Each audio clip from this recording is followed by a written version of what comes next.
pretty princess.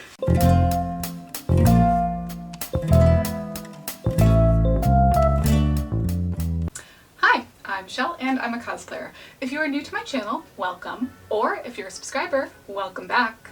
Very quickly, I do just want to say I am a little behind on the fan art board. Several of you have sent in really nice fan art and I just haven't gotten time to put it up yet, but rest assured, thank you so much. I am so grateful for it and I will be putting it up soon. On to today's topic. I thought it would be fun to do a little throwback and look at a cosplay that I have not worn in 6 years.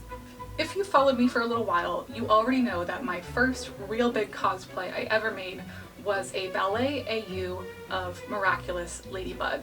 I wore this to Anime Boston in 2017. I made almost the entire thing by hand, and that was like my first big cosplay. And although I haven't worn that Ladybug cosplay since Anime Boston 2017, I still have it.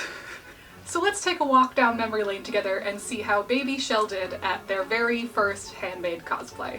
Okay, to start we have base layers. So with this cosplay, I remember I was wearing opaque black tights, probably this exact pair. Over the tights I'm wearing black cotton shorts, and I did not wear a tank top in this cosplay, but because this video is going on the internet, you get a tank top. However, I did wear this thing. This thing has like 20 hooks and eyes, so we're gonna be here for a little bit. As far as corsets or waist cinchers go, this one is actually very forgiving. All of the panels are stretch fabric and the boning itself is like flexible, so I can bend and stuff. So it's not really like a real corset, but baby Shell decided it was. And I wore it like this. So I tried to make myself as flat as possible. Now, the best or worst part of this cosplay, depending on how you look at it, is the giant tutu. So a fun or gross fact about this cosplay is that on the day of Anime Boston 2017, when I wore this, TMI, but I had a super heavy period that day. And by the time 5 p.m. rolled around, I had bled through so much of this cosplay. Besides not being able to use the bathroom, the biggest difficulty of this cosplay was that I could not sit down in a chair because, look at me, I have a radius. I affectionately refer to these as my beaver tails because if you look at them individually, they are the shape of a beaver tail. I based this cosplay design off of this piece of fan art I had seen on Tumblr one day when I was a wee bab, and I tried to copy that design as much as possible to the best of my ability. So the main parts of this cosplay, the parts I made, are these red satin pieces. So this is red Casa collection satin from Joann Fabrics that I got on sale for like 30% off. It was great. And then if you flip it over, you can see they're backed with black denim that I got from fabrics.com. Look at those edges, oh my god. I'm pretty sure, yeah, no, this isn't even sewn. This is literally glued. Those raw edges are just glued to the denim. However, you know what isn't glued? These seams between the beaver tails. So these are all connected, so they form basically a circle skirt that attaches with Velcro. And I did sew them all together. It's like a weird like pennant flag. And then all of these dots on the front are black Casa satin, again from Joann Fabrics. And these were all of those circles for Ladybug that I talk about hand cutting and burning individually. These are what I lit on fire. And I put it on, and then I arranged my beaver tails. And now I'm a ladybug. Oh. Wow. She certainly something. Baby Shell got a pattern from Joann Fabrics of a basic bodice and learned that you do one panel in the middle and a panel on each side and then a panel on the side back. So it's 5 panels total. So you can see from the inside that I really made the bodice in black first, and then I just kind of top stitched all of the red panels onto it. And at the time, I did not know what top stitching was, but that's what I was doing. And probably the best part of this cosplay is the zipper.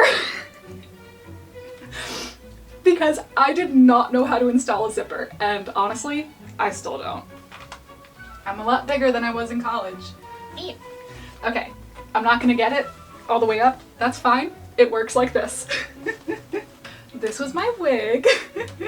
I also had these lovely opera gloves, and the hilarious thing about these gloves is I cut holes in the fingertips so I could pop my fingers out and use my phone and like touch my phone screen and text my friends without having to take my entire glove off. And when you want to take a picture, you just pop them back on. And they don't look half bad, honestly. Last but not least, we have the pièce de résistance, and that is the mask. If you remember my video about lighting one of my cosplays on fire, this was that piece. This was the thing that actively caught on fire. Now, because Ladybug is magical and her mask just magically appears on her face and there's no string or any attachment, I also had to be magical and I could not have a string on my mask. I decided. Not for me. I couldn't do it. I bought this Hollywood fashion tape on Amazon in a 3-pack. I took a chunk of this, I cut it in half, so I had 2 pieces. So just either side, chunk, and then I would just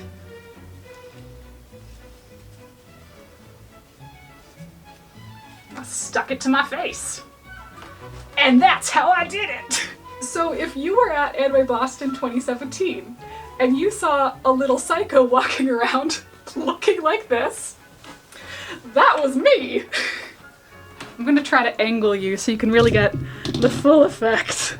So even though this is not, you know, made with proper methods, and it's not, you know, beautifully constructed, there's a lot of raw edges, there's a lot of glue, there's a lot of things that could be done in a much better way, I'm kind of proud of this. If you take away anything from this video, let it be the lesson that anyone can cosplay. If I made this in a dorm room in like 8 months, having never sewn anything, and it's held together with hot glue and a dream, you can do it too. I think as cosplayers, we get really caught up in this idea of the right way to do things, and we trick ourselves into thinking that we can't make a certain cosplay until we've learned a certain skill.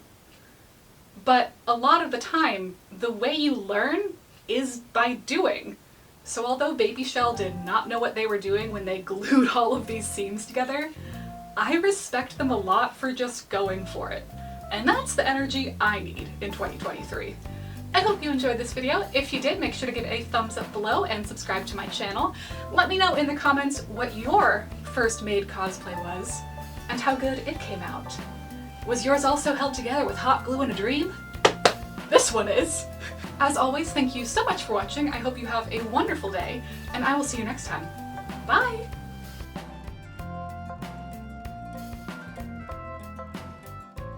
See, the nice thing about this cosplay is you can just use yourself as a table.